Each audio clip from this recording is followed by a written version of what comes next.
հայոց սպարապետն էր Սմբատ Բագրատունին, զորեղ մի իշխան, որի հրամանին տակ շատ զորք կար,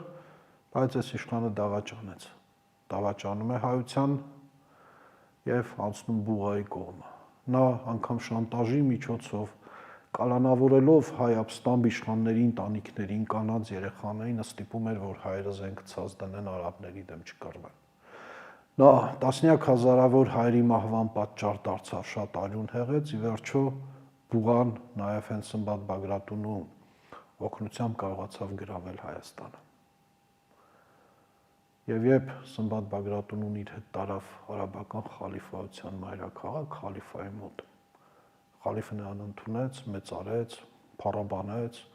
շնորհակալություն հայտնեց, որ հավատարիմ ծառայել է խալիֆայությանը,